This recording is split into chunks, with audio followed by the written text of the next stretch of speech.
வணக்கம். புது புது அர்த்தங்கள் நிகழ்ச்சிக்கு வரவேற்கிறோம். இன்றைய நிகழ்ச்சியில் அதிமுகவின் ஆவடிக்குமார் அவர்களும் சமூக ஆர்வலர் பானுகோம்ஸ் அவர்களும் பங்கேற்கிறாங்க. வணக்கம். தொடர்ந்து பேசலாம். அதிமுகவை வழிநடத்த சசிகலாவாதான் முடியும் அப்படின்னு முதலமைச்சர் ஓ பன்னீர்செல்வம் சொல்லியிருக்கிறார். அதிமுகவை ஜெயலலிதா வைத்திருந்த அதே கட்டுக்கோப்புடன் ஒரு இராணுவ அமைப்பு போல் தொடர்ந்து கொண்டு செல்ல வேண்டும் என்றால் அதற்கு ஒரே வழி சசிகலா அதிமுகவுடைய பொதுச் செயலாளராகி வழிநடத்துவதுதான் அப்படின்னு அவர் சொல்லியிருக்கிறார். அதிமுக முக்கிய நிர்வாகிகளும் அவரை சந்தித்து அந்த கருத்தை வலியுறுத்தி இருக்கிறாங்க. இப்போது உச்சபட்சமாக முதலமைச்சரும் அந்த கருத்தை வலியுறுத்தி இருக்கிறாரு. எப்படி பார்க்கலாம் திராவிடகுமார்?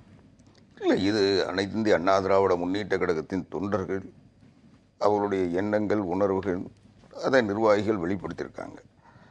இன்றைக்கு புரட்சித் தலைவி அம்மா அவர்களின் இந்த அகால மரணம் ஒரு பேரிழப்பு, அதை ஈடுகட்ட முடியாது, எதிர்கொள்ள முடியாது என்ற நிலை இருந்தாலும் எங்களுக்கு இருக்கின்ற கடமைகளை நிறைவேற்றுவதற்கு மக்கள் எங்களுக்கு தந்திருக்கின்ற ஆதரவை, அந்த ஆதரவின் காரணமாக புரட்சித் தலைவி அம்மா அவர்கள் மீது அவர்கள் வைத்து நம்பிக்கை வைத்து மக்கள் வாக்களித்திருக்கிறார்கள். புரட்சித் தலைவி அம்மா அவர்கள் திட்டங்களை, அவருடைய எண்ணங்களை, நோக்கங்களை எங்களுக்கு கற்பித்திருக்கிறார்கள். அதை நிர்வகிக்கின்ற, செயல்படுத்துகின்ற ஆற்றலையும் எங்களுக்கு உருவாக்கி தந்திருக்கிறார்கள். அதை உள்வாங்கி வைத்திருக்கிறோம்.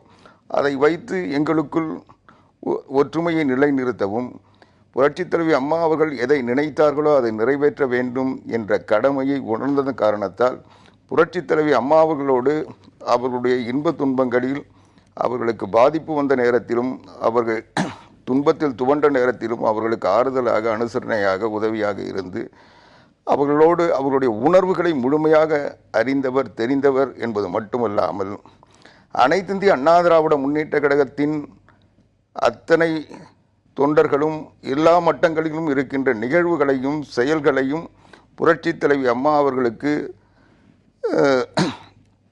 எடுத்து சொல்லுகின்ற பொழுது, அதை எடுத்து சொல்லுகின்ற இடத்தில் அவர்கள் புரட்சித் தலைவி அம்மா அவர்களுக்கு உதவியாக இருந்தவர். எனவே அவர்களுக்கு எல்லா நிகழ்வுகளும் தெரியும், எல்லோரை பற்றியும் தெரியும், கட்சியினுடைய அமைப்புகள் முழுமையாக தெரியும், கட்சியினுடைய நடவடிக்கைகள் முழுமையாக தெரியும், அதை புரட்சித் தலைவி அம்மா அவர்கள் எப்படி எதிர்கொண்டார்கள் என்பது தெரியும்.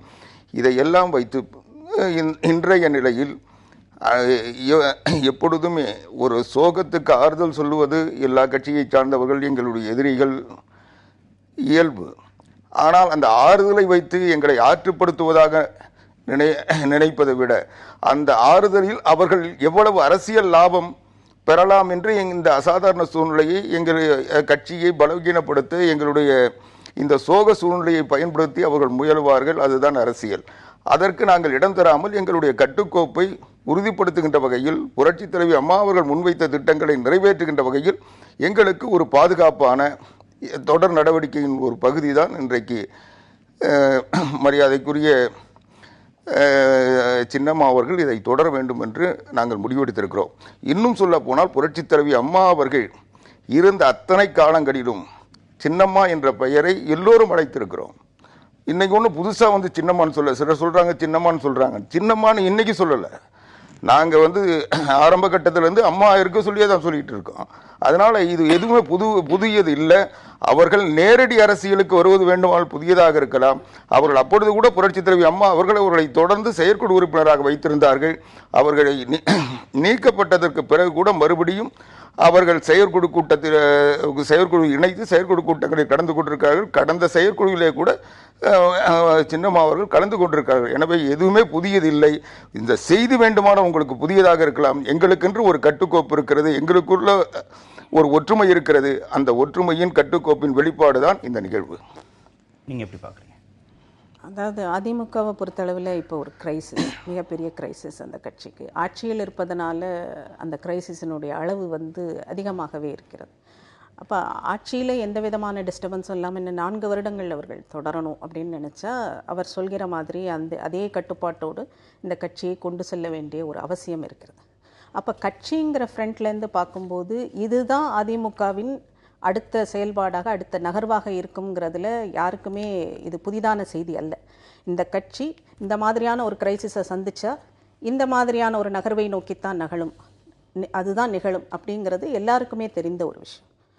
ஆனால் இதை செய்வதில் இருக்கிற இந்த அசாதாரண சூழலில் மறைந்த முதல்வருக்கென்று இருக்கிற இமேஜ் இருக்குல்ல, அது வந்து மக்கள் பார்த்த இமேஜை தாண்டி கட்சியினர் பில்ட் பண்ணின ஒரு இமேஜுங்கிறது இருக்குல்ல, ஒரு லார்ஜர் தேன் லைஃப் இமேஜுங்கிறது, அந்த பில்டப்புக்கான செயல்பாடுகள் எப்படி இருந்தது அப்படிங்கிறதெல்லாம் சேர்த்து பார்க்கும்போது அத்தகைய இமேஜை கட்டி அமைத்த இந்த கட்சியினர் அவருடைய மறைவுக்கு பிறகு எத்தகைய ஸ்பீடில், எத்தகைய அசாதாரணமான வேகத்தில் அந்த டிரான்சிஷன் ஆஃப் பவர் வந்து நடக்குது அப்படிங்கும்போது அந்த இமேஜ் சரிவதை வந்து அவங்க கவனிக்கணும். ஜெயலலிதாக்கென்று இருக்கிற இமேஜ், அது பெற்றுத்தருகிற மக்களுடைய ஓட் பேங்க், இது எல்லாம் அங்கே ஸ்லோவாக சரியுதுங்கிறத அவங்க உணர்ந்திருக்கிறாங்களான்னு எனக்கு தெரியலை.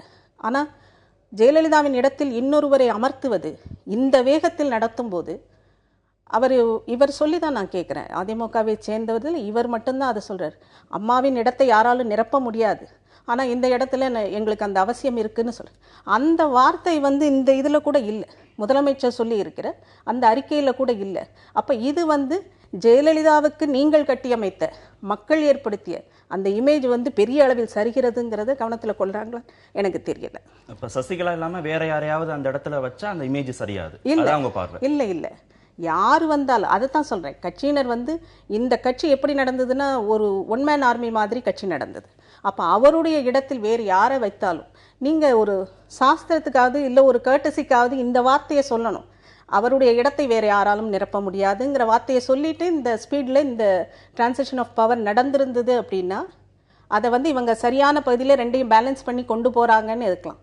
ஆனால் இதுக்கப்புறம் இதுதான் நடக்கும் அப்படின்னா இதுவரை ஜெயலலிதாவுடைய அரசியல் ஃப்ரண்ட்டுக்கு அவர் அந்த இருப்பை, அரசியலின் இருப்பை, அதனுடைய வெற்றியை தக்க வைப்பதற்கு அவர் கொடுத்த விலை என்னங்கிற கேள்வியும் சேர்த்து எழுது. இல்லை, சகோதரி சொல்கிறதுல அவங்களுடைய பார்வை வேணால் சரியாக இருக்கலாம், ஆனால் போதுமான புரிதல் இல்லைன்னு நினைக்கிறேன்.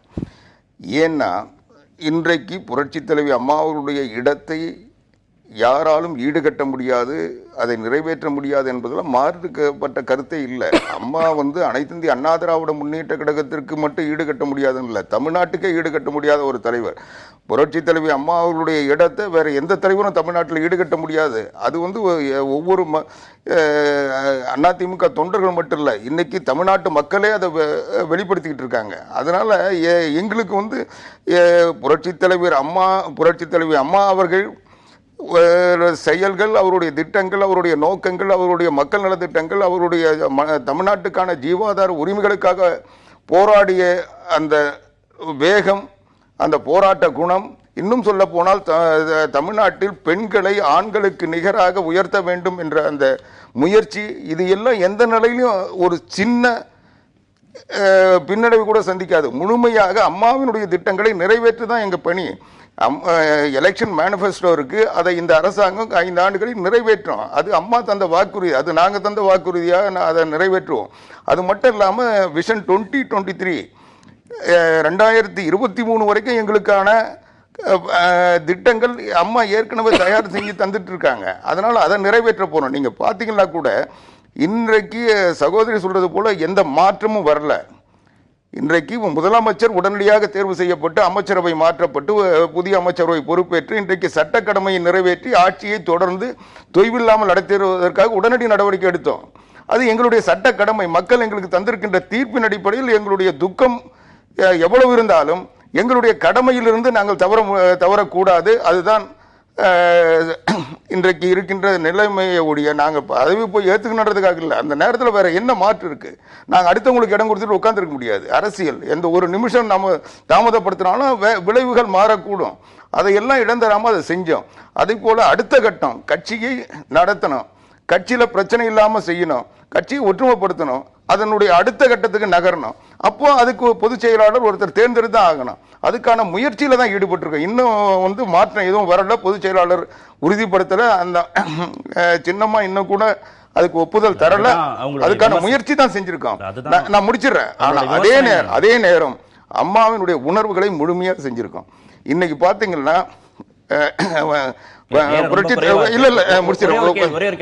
என்னோட கேள்வியோட சேர்த்து நீங்க பதில் சொல்லுங்க.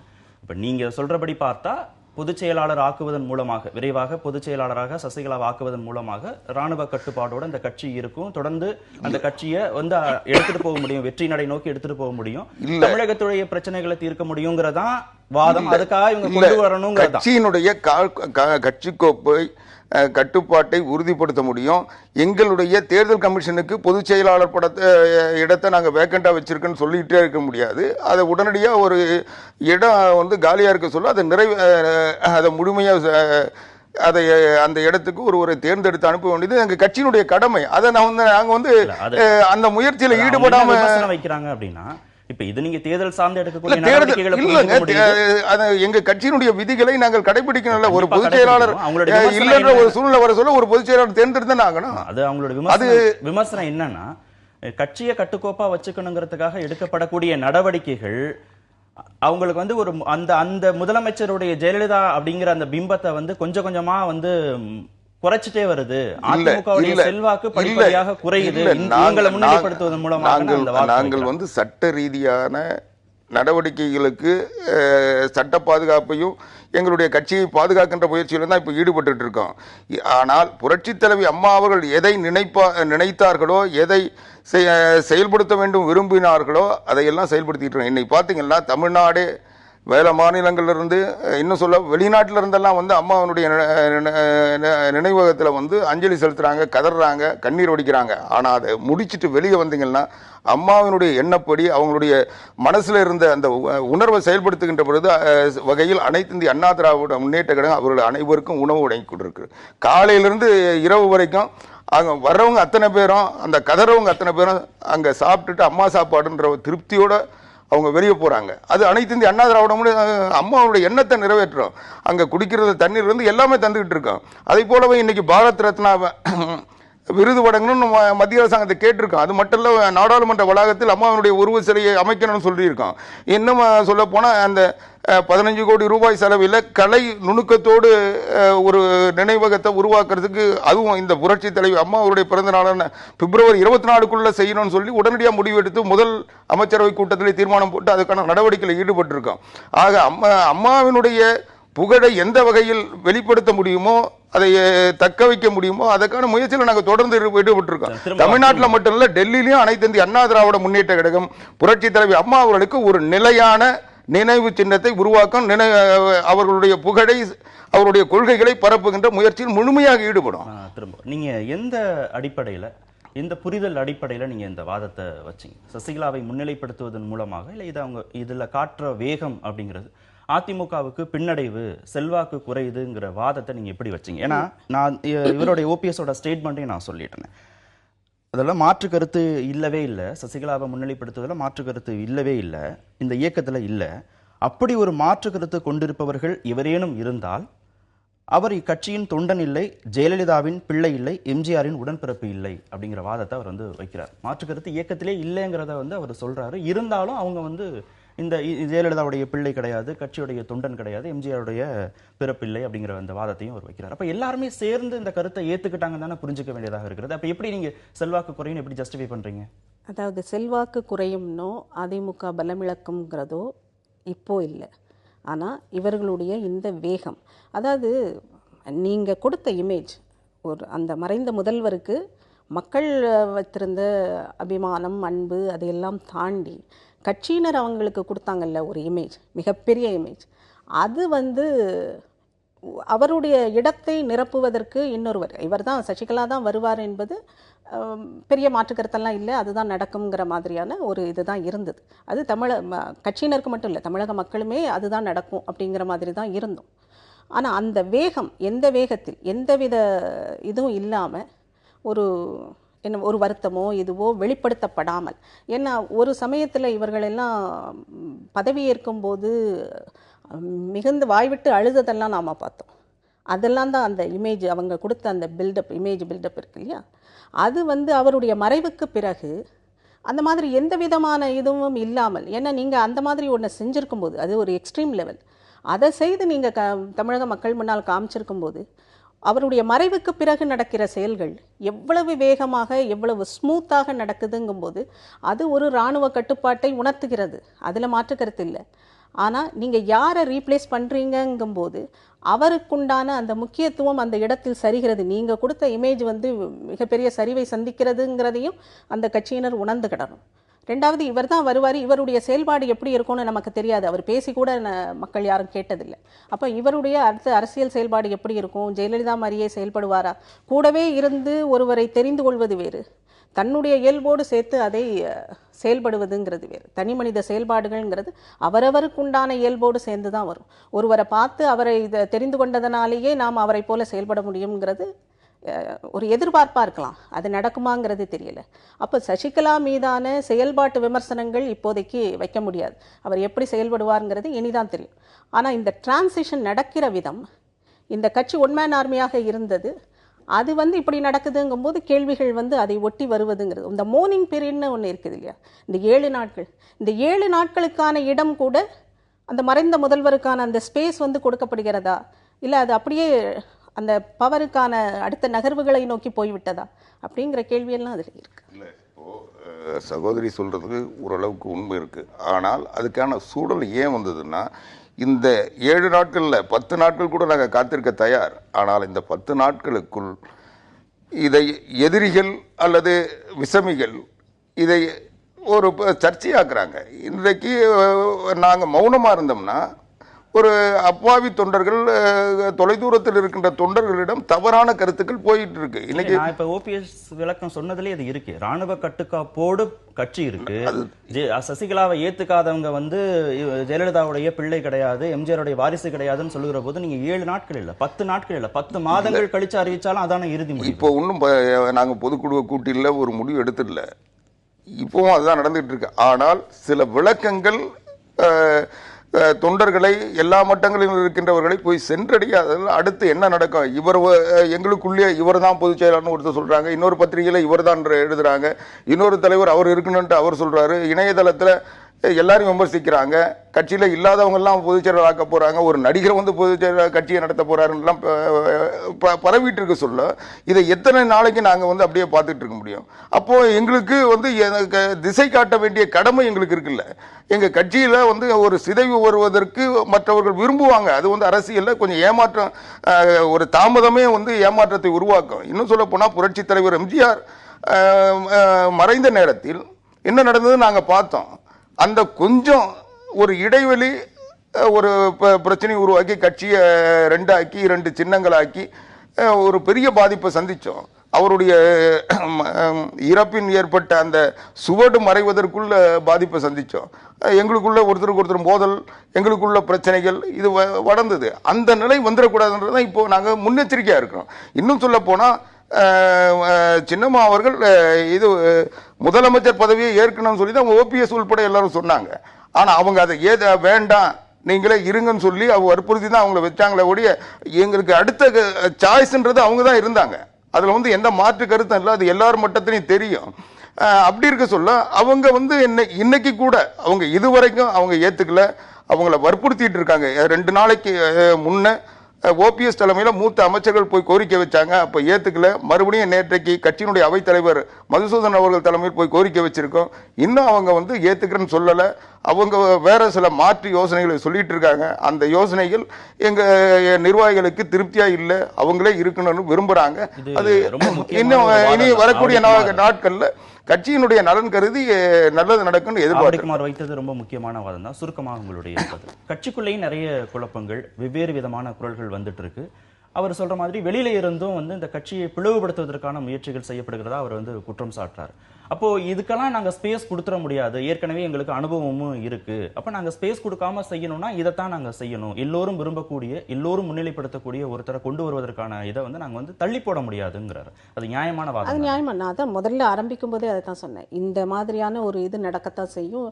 ஏன்னா ஸ்பேஸ் இல்லை, அவங்க ஆட்சியிலையும் இருக்கிறாங்க. ஆட்சியில் இருக்கும்போது மறைந்த முதல்வருக்கு அடுத்தாப்புல ஒரு கவர்மெண்ட் அதே மாதிரியான ஸ்ட்ராங்கான இன்னும் 4 வருடங்கள் இருக்கிறது. அந்த டேர்மோட கடைசி நிலையில இருந்தா கூட கொஞ்சம் தாமதப்படுத்தலாம். இது இப்பதான் வந்திருக்கிறாங்க, இன்னும் 4 வருடங்கள் இருக்கிறது. அதனால உடனடியாக அந்த மினிஸ்ட்ரிங்கிறது அமைய வேண்டிய ஒரு கட்டாயம் இருந்தது. அதை தாண்டி கட்சியினுடைய தலைமை பொறுப்புக்கு, பொதுச் செயலாளர் பொறுப்புக்கு ஒருவரை நியமிக்க வேண்டிய அவசியமும் இருக்குது. அதை அந்த கால அவகாசம் கொடுக்காம உடனடியாக செய்ய வேண்டிய நிலையிலும் அவங்க ஆட்சியில் இருக்கிறதுனால இருக்கிறாங்கிறதுல மாற்று கருத்தே இல்லை. ஆனால் அதை செய்வதில் இருக்கிற அந்த ஒரு ஃபைனஸ்ட் சொல்லுவாங்க இல்லையா, ஒரு இதோட சேர்த்து செய்யணும், அரசியல் இதோட சேர்த்து செய்யணுங்கிறது. மக்களுடைய பார்வை எப்படி இருக்கிறது, அவர்களுக்கான ஓட் பேங்க் அது எப்படி பார்க்கிறது, அவர் சொன்ன மாதிரி சமூக வலைத்தளங்களாகட்டும் பிற கட்சிகளாகட்டும் முன்வைக்கிற விமர்சனங்கள் கட்சியை எப்படி பாதிக்கிறதுங்கிறத கணக்கில் கொள்ளும்போது இவர்களுக்கான ஓட் பேங்கை வந்து நீங்கள் ஸ்திரப்படுத்தணும். அவர்களுக்கு எந்த விதமான ஒரு பாதுகாப்பற்ற உணர்வும் வரக்கூடாது. ஏதோ ஒன்று கட்சியில் நடக்குது, இல்லை அம்மாவை ரீப்ளேஸ் பண்ணுறாங்க, நம்முடைய பிரியமான தலைவரை வந்து ரீப்ளேஸ் பண்ணும்போது இந்த மாதிரியான சிக்கல்கள் இருக்கு அப்படிங்கிற எண்ணம் வருகிற மாதிரியான ஒரு இது வந்து வருது. அப்ப அதையும் கணக்கில் கொண்டுதான் இவர்களுடைய அடுத்த நகர்வுகள் நிச்சயமா அதை கணக்கில் கொண்டுதான் நடவடிக்கைகள் இருக்கு. அம்மாவை எண்ணங்களுக்கு மாறாக ஒரு சின்ன செயல் கூட நடக்காது. அம்மா தான் எங்களுக்கு வந்து உந்து சக்தி, அம்மா தான் எங்களுடைய ஓட் பேங்க், அம்மாவினுடைய திட்டங்கள் தான் இன்னைக்கு எங்கள் கட்சியினுடைய செயல் திட்டம். அதனால் அதை செயல்படுத்துவதற்கு ஒரு வழிநடத்துவதற்கு உரிய தலைமையை தான் நாங்கள் உருவாக்கிட்டு இருக்கோம். அதனால் எந்த நிலையிலும் அம்மாவினுடைய எண்ணங்களுக்கும் செயல்களுக்கும் திட்டங்களுக்கும் மாறாக ஒரு சின்ன அசைவு கூட எங்ககிட்ட இருக்காது. தமிழகத்தை வறட்சி மாநிலமாக அறிவிக்க வேண்டும் அப்படின்னு இந்திய கம்யூனிஸ்ட் கட்சி வலியுறுத்தி இருக்கிறது. கட்சியுடைய மாநில செயலாளர் முத்தரசன் அறிக்கையை வெளியிட்டிருக்காரு. அதில் இந்த கருத்தை வலியுறுத்தி இருக்கிறாரு. தமிழகத்திற்கு கர்நாடகா தண்ணீர் தராதனாலையும் வடகிழக்கு பருவமழை பொய்த்து போனதுனாலையும் பயிர்கள் காய்ந்து போயிருக்கு, விவசாயிகள் பாதிக்கப்பட்டிருக்காங்க, 25 விவசாயிகள் வந்து உயிரிழந்திருக்கிறாங்க அப்படின்னு அவர் சொல்றார். அவருடைய கருத்தை நீங்க எப்படி பார்க்குறீங்க? இல்லை, இது தமிழ்நாட்டில் வந்து கர்நாடக அரசாங்கத்தினுடைய தொடர் செயல்களால் இன்னும் உச்சநீதிமன்றத்தினுடைய தீர்ப்பை கூட ஏற்காமல் பல நேரங்களில் சட்டத்தில் எப்படியாவது ஏமாற்றலாம் என்ற உணர்வோடு தான் அவங்க செஞ்சிட்ருக்காங்க.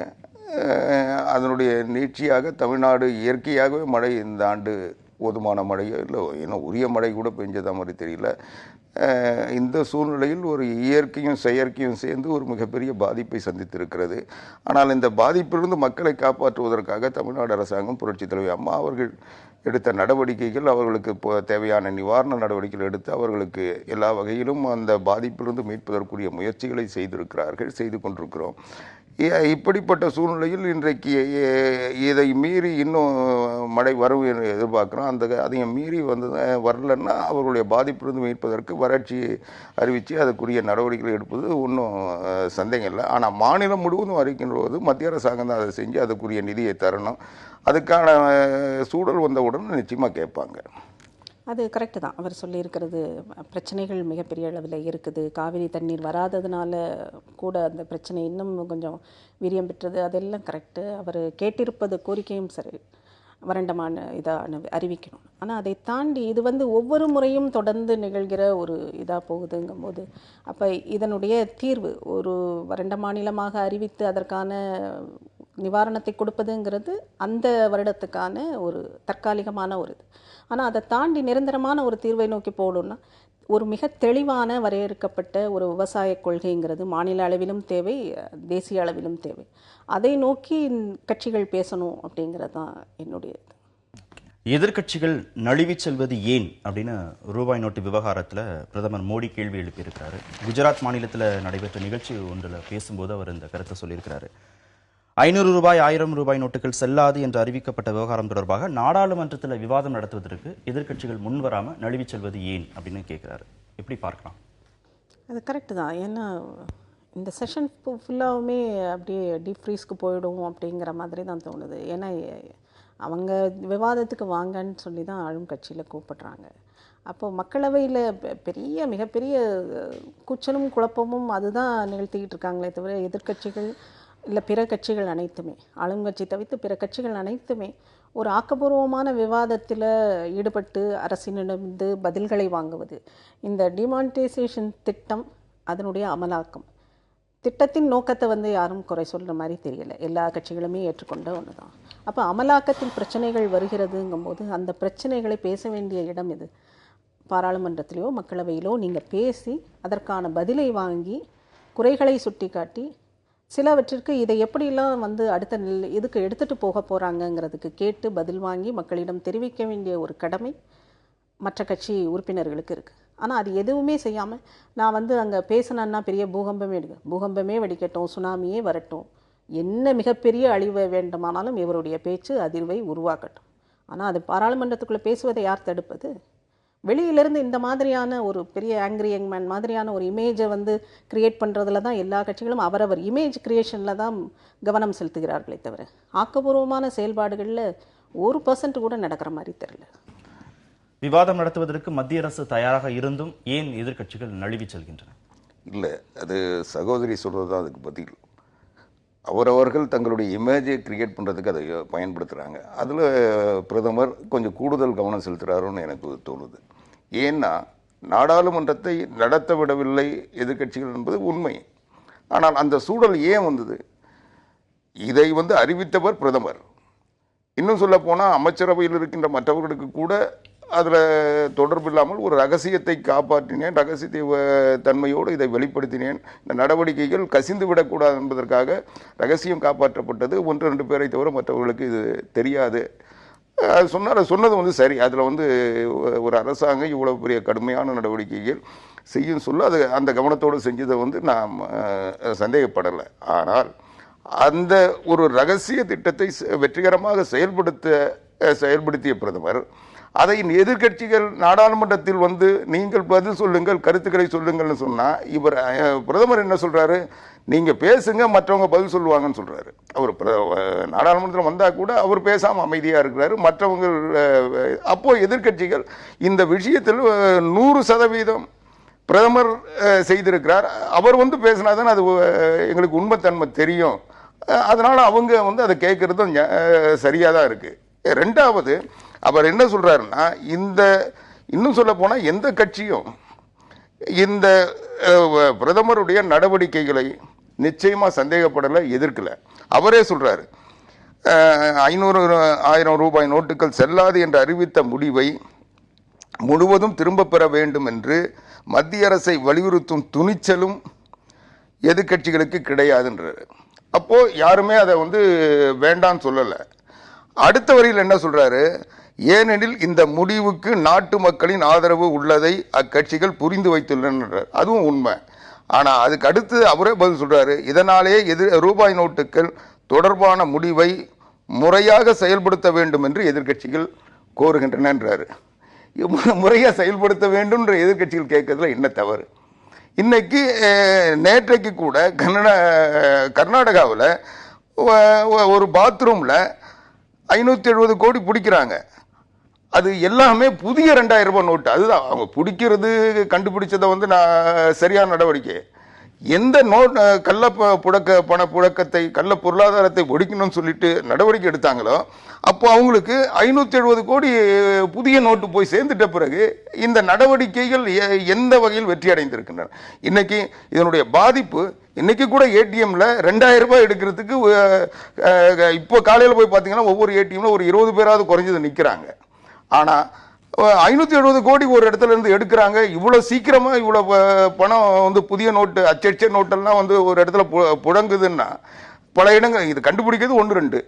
அப்போ எத்தனை இடங்கள்? அப்போ கருப்பு பணத்தை வைத்திருப்பவர்களுக்கு இந்த நடவடிக்கை அச்சத்தை எப்படி தரும்?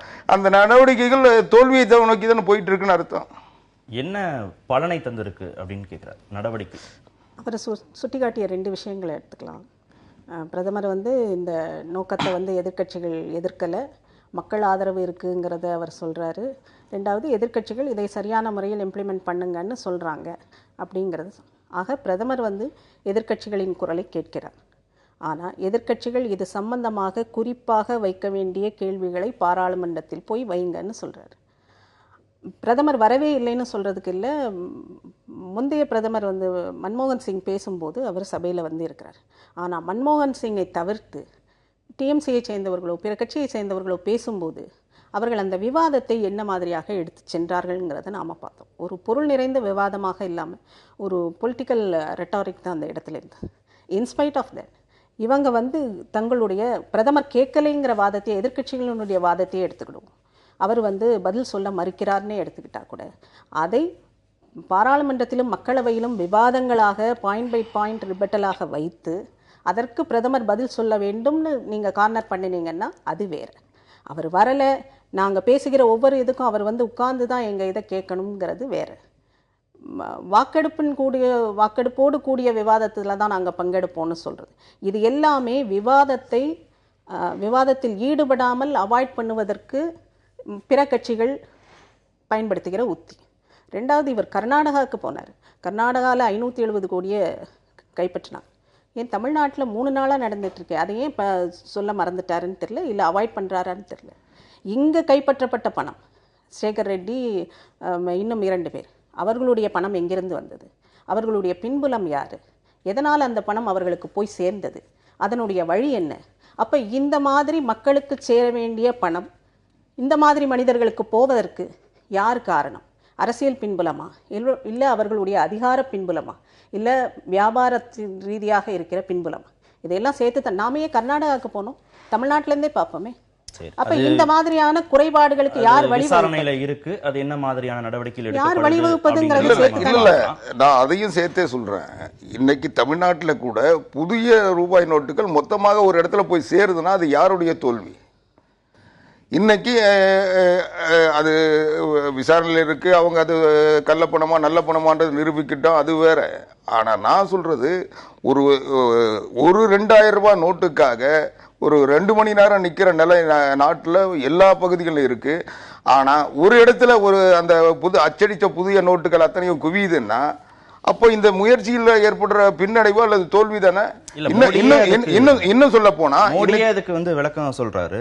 ரூபாய் நோட்டுகள் செல்லாது என்று அறிவிக்கப்பட்ட தினத்திலிருந்தே நான் இந்த முடிவு சாதாரணமானது அல்ல அப்படின்னு நான் தொடர்ச்சியா சொல்லி வரேன். வரக்கூடிய நாட்கள்ல இந்த பிரச்சனைகள் இன்னும் அதிகமாக தான் செய்யும் அப்படின்னு அவர் சொல்றாரு. யதார்த்தம் அதுதான்ங்கிறத நான் அறிவிப்பு வெளியிட்ட நாள்ல இருந்து தொடர்ச்சியா வலியுறுத்துறேங்கிறத அவர் சொல்றதுல யதார்த்தம் இருக்கு. எதிர்கட்சிகள் செய்யற அத்தனையும் நான் சரின்னு சொல்லல. நான் சொல்ல வர்றது, இன்றைக்கு இந்த ஒழிப்பு நடவடிக்கை இதுக்குள்ளேயே தோல்வியை நோக்கி போயிட்டு இருக்கு. இது எப்படி ஒரு வெற்றியான நடவடிக்கை? அதுல அதை செயல்படுத்துறதுல தோல்வின்னு சொல்றீங்க? ஒரு இடத்துல எப்படிங்க பணம் இவ்வளவு பணம் சேருது? இன்னைக்கு ஒரு நோட்டு கிடைக்காம இருந்துகிட்டு இருக்கோம். ஒரு இடத்துல அது யார் வீட்டில் இருந்தாலும், அது என் வீட்டில் இருந்தாலும், என்கிட்ட ஒரு மொத்தமா ஒரு பணம் வருதுன்னா அப்போ அந்த செயலில் அல்லது அந்த நடவடிக்கையில் ஏற்பட்ட பின்னடைவு தானே. அது மட்டும் இல்ல, இன்னைக்கு வரைக்கும் தமிழ்நாட்டில் யாருமே 500 ரூபாய் நோட்டை பார்க்கல இன்னைக்கு வரைக்கும். அப்போ அந்த 2000 ரூபாய்க்கு கீழே பணப்புழக்கமே இல்லாத ஒரு நிலை. நான் 3 நாளா 2000 ரூபாய் வச்சுட்டு மாற்ற முடியல. இது பாதிப்பு யாரை உருவாக்குது? இந்த நடவடிக்கைகள் கள்ள பணம் கள்ள பொருளாதாரத்தில் இருக்கவங்க மட்டும் இல்லை, அதை கூட நான் சொல்லலை. மொத்தமாக பணம் வச்சிருக்கவங்க மொத்தமாக மாற்றிக்கிறாங்க. ஆனால் எதுவுமே இல்லாதவங்க இன்னைக்கு சம்பளம் வாங்கிட்டு சம்பளத்தை பேங்க்ல போட்டு வச்சிருக்காங்க. ஆனால் வீட்டு வாடகை கொடுக்க முடியல. சரி, சாமானிய மக்கள், ஆவடிக்குமார் உள்ளிட்ட சாமானிய மக்கள் வங்கிகளில் நீண்ட நேரம் காத்திருக்க வேண்டியதா இருக்கு, ஏடிஎம் மையங்களில் காத்திருக்க வேண்டியதா இருக்கு. 2000 ரூபாயை மாற்ற முடியலன்னா அவருடைய சொந்த அனுபவத்தை அவர் சொல்றார். இது ஒரு புறம்.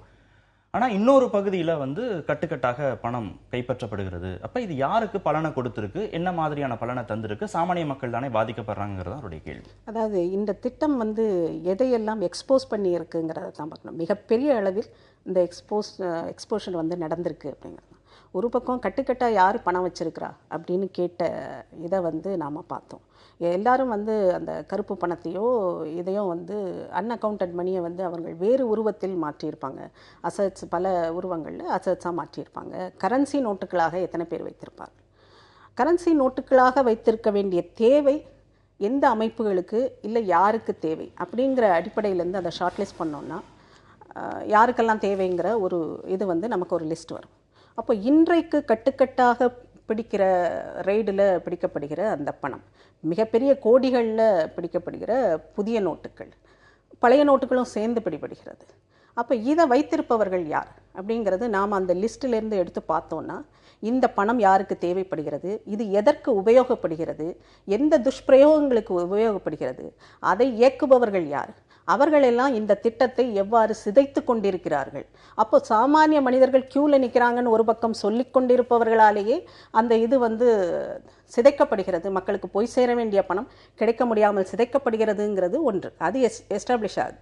இரண்டாவது, வங்கிகளை மையப்புள்ளியாக கொண்டது தான் இந்த டிமானிட்டைசேஷனோட இம்ப்ளிமெண்டேஷன்.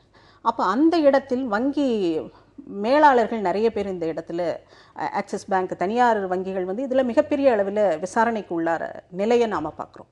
அப்போ ஒரு பக்கம் இந்த மாதிரியான துஷ்பிரயோகங்கள்னா, இன்னொரு பக்கம் அதிகார மட்டத்தில் அந்தந்த நிலையில் நீங்கள் அதிகாரத்தை கொடுக்கும்போது அது எவ்வாறு துஷ்பிரயோகம் செய்யப்படுகிறது, அந்த கரப்ட் மனநிலை இருக்குல்ல, அது வந்து அரசியல்வாதிகள்கிட்ட மாத்திரம் இல்லை, பணபலம் படைத்தவர்கள்ட்ட மாத்திரம் இல்லை, எங்கெல்லாம் அதிகாரம் கொடுக்கப்படுகிறதோ அவரவர் மட்டத்தில் வந்து அது வந்து ஒரு ஊழல் இதை செயல்பாடை வந்து அவ்வளவு காமனாக ஆக்கியிருக்குது. அப்போ இதிலிருந்து வெளிவரணும்னா இது ஒரு புள்ளி தான். இது இந்த மாதிரியான தோல்விகளை எல்லாம் சந்தித்து எக்ஸ்போஸ் ஆகித்தான் அடுத்த நிலையை நோக்கி போகும். அந்த மாதிரி, ஏன்னா 70 வருட ஊழல்ங்கிறது சாதாரணம் அல்ல.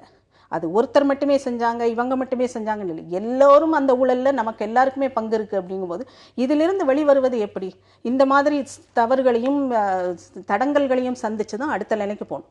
ஆனால் தடங்கல்களை செய்து கொண்டே இன்னொரு பக்கம் சாமானிய மனிதர்கள் கியூவில் நிற்கிறாங்க, அவங்களுக்கு 2000 ரூபா கூட கிடைக்கலைன்னா புதிய நோட்டு யாருக்கு கிடைச்சிருக்கு, அவர்களின் பின்னணி யாரு, இதையும் சேர்த்து தானே நாம பார்க்கணும். அரசுடைய அந்த நடவடிக்கையை விமர்சனம் செய்யக்கூடிய எதிர்க்கட்சிகள் வங்கிகள்ல, ஏடிஎம் மையங்கள்ல கியூல நிக்கிற மக்கள்கிட்ட போய் நீங்க மின்னணு பரிமாற்ற முறைக்கு மாறுங்க, மொபைல் பேங்கிங் சிஸ்டத்தெல்லாம் நீங்க கத்துக்குங்க அப்படிங்கிறத வலியுறுத்தணும் அப்படின்னு மோடி சொல்றாரு. இது கேட்கறதுக்கு நல்லா இருக்கும். இன்னைக்கு பாக்கெட்டில் காசு வச்சுக்கிட்டு, பேங்க்கில் பணத்தை வச்சுக்கிட்டு, சம்பளம் வாங்கிட்டு இந்த மாதம் வந்து வீட்டு வாடகை கொடுக்க முடியாமல் ஒரு மளிகை சாமான் எல்லாருமே இன்னைக்கு வந்து கார்டை வச்சு பணத்தை எடுக்கிற சூழ்நிலை இல்லை. இன்னும் சொல்ல போனால் ஏடிஎம் மையங்கள் கூட இன்னைக்கு போதுமான அளவுக்கு இருக்க. இந்தியா முழுக்க, தமிழ்நாட்டை எடுத்துங்க, இன்னைக்கு அதையெல்லாம் அந்த கட்டமைப்புகளை எல்லாம் செஞ்சுட்டு பணப்புழக்கத்தை நிறுத்தினா பரவாயில்ல. நீங்கள் எதுவுமே செய்யாமல் 50 நாள் பொறுத்துங்கன்னு சொல்லிட்டு பணப்புழக்கத்தை வந்து கட்டுப்படுத்தணும்னு சொல்லிட்டு 500 ரூபா நோட்டை கூட வெளியிடாமல் ஒரு 2000 ரூபா நோட்டை வச்சா 2000 ரூபா மாற்றினான்னா ஒரு 1000 ரூபா ஒரு 500 ரூபா இருந்தால் தான் கடையில் நம்ம ஒரு 400 ரூபாய்க்கு பொருளை வாங்கிட்டு மீதி சில்லறை கேட்டால் அவங்க இல்லை சார் நீங்கள் வந்து 2000 ரூபாய்க்கு வாங்குங்கன்றாங்க. இல்ல, குறைவான ரொக்கம் அப்படிங்கறதான அரசுடைய நோக்கம். சரிங்க, அது ஒரு இல்ல, நான் சொல்றது அது ஒரு நீண்ட கால இலக்கு. நீங்க பணப்புழக்கத்திலிருந்து மக்களை இது இந்த ரொக்க பரிவர்த்தனையிலிருந்து மக்களை மாற்றுவதற்கு அது முயற்சி நடவடிக்கை, அது தனி. ஆனால் இந்த நேரத்தில் அதை கொண்டு வரது ரெண்டையும் ஒன்றா செய்ய சொல்ல, அதுக்கான இப்போ அந்த குறைஞ்சபட்ச ஏடிஎம் மையங்கள் அதற்குரிய கட்டமைப்பு வசதிகளை மாற்றி எல்லா இடங்களிலும் நினைத்த நேரத்தில் பணம் பெறுவதற்கும் பொருட்களை பெறுவதற்கும் உரிய சுமூக சூழ்நிலை உருவாக்கிட்டு அதை செஞ்சிருந்தாரு நம்ம இந்த ஜனங்க போய் காக்க வேண்டியதில்லை. பிரதமருடைய வாதம் என்னன்னா, அரசு வந்து மக்களை வந்து பிரதமர் வாதத்தை நான் சந்தேகப்படல, அது தவறு சொல்லல. எதிர்கட்சிகளும் சேர்ந்து சொன்னா அதை சேர்ந்து சொல்லுங்க மாறுவாங்க. இல்ல, பிரதமரே தான் யாரை எதிர்க்க தைரியம் இருக்கான்னு அவர் கேட்கிறாரு. அது வந்து எதிர்கட்சிகள் எதிர்க்கலன்றது தெரியுது. ஆனால் இப்போ பிரச்சனையே என்னன்னா, எல்லா கட்சிகளும் இன்னைக்கு நாட்டில் இருக்க மக்களும் பிரதமரை விமர்சிக்கணுன்றதுக்காக இதை சொல்லலை. எங்களுக்கு ஏற்பட்டிருக்கின்ற பாதிப்புகளுக்கு உரிய வகையில் அதை செயல்பட்டு இருந்தா இந்த பாதிப்புகள் இத்தனால் நீண்டு கொண்டிருக்காது. இன்னும் இருக்க அந்த பாதிப்புகள் தொடர்ந்துகிட்டு இருக்கு. குறைஞ்சபட்சம் ஒரு 500 ரூபாய் நோட்டை வெளியிட்டா கூட அதனோட தாக்கம் கொஞ்சம் வீச்சு கொஞ்சம் குறையும். ஆனா 2000 ரூபாய் நோட்டை வெளியிட்டது மொத்தமா பணம் வச்சிருக்கவங்களுக்கு பாதுகாப்பா இருக்கு, சில்லறையில் பணத்தை புழக்கத்தில் வச்சிருக்கவங்களுக்கு கஷ்டமா இருக்கு. குறைவான மதிப்பு கொண்ட பணம் 500 ரூபாயும் கிடைக்கல. மின்னணு பரிமாற்றங்களுக்கு மாறுவது அப்படிங்கிறதும் மக்களால் உடனடியாக எல்லாராலையும் முடியாத ஒரு விஷயம் அப்படிங்கிற ஒரு, நீங்க ஹை வேல்யூ மணி 2000 ரூபாயை வச்சுக்கிட்டு மக்கள் சிரமப்படுறாங்க அப்படிங்கிறது அவருடைய கருத்து. அது கரெக்டு தான், அதில் வந்து எந்த மாற்று கருத்தும் இல்லை. அதை வந்து இன்னும் எப்படி பிளான் பண்ணியிருக்கலான்னா, ஒரு பிளான் பண்ணி இறங்கி இருந்தால் இவ்வளவு தூரம் ஒரு இப்போ நடக்கிற இந்த எக்ஸ்போஷர்ஸ்லாம் நடந்திருக்குமா அப்படிங்கிறது கேள்வி. ஆக இந்த திட்டத்தை இப்படி அமல்படுத்தும் போது, அமலாக்கத்தின் போது ஸ்டேஜ் பை ஸ்டேஜ் அந்த சிரமங்களை குறைப்பதற்கான நடவடிக்கைகளை அரசு எவ்வாறு எடுக்கிறது, அதில் ஏற்படுகிற சுணக்கங்கள். இப்போ 500 ரூபாய் நோட்டு இதற்குள்ளே வந்திருக்கணும், ஆனால் இன்னும் வரலைங்கிறது அந்த தாமதம் வந்து அரசின் பக்கமிருந்து இருக்கிற குறைபாடு. அந்த செயல்பாட்டு வந்து அதெல்லாம் எங்கே போய் கேள்வி கேட்கறது, யார் கேள்வி கேள்வி கேட்கணும். பாராளுமன்றத்திலையும் இதுலையும் ஏன் இந்த தாமதம் ஏற்படுகிறது, ஏன் நீங்கள் வந்து இப்போ 24,000 ரூபாய் வாரத்துக்கு எடுக்கலாம்னு சொல்வதே நடைமுறையில் நடக்க மாட்டேங்குது, பணம் இல்லைங்கிறாங்க. அப்போ இன்னொரு பக்கம் கட்டுக்கட்டாக பணம், அப்போ அந்த பணம் அவர்களுக்கு எப்படி போகிறது?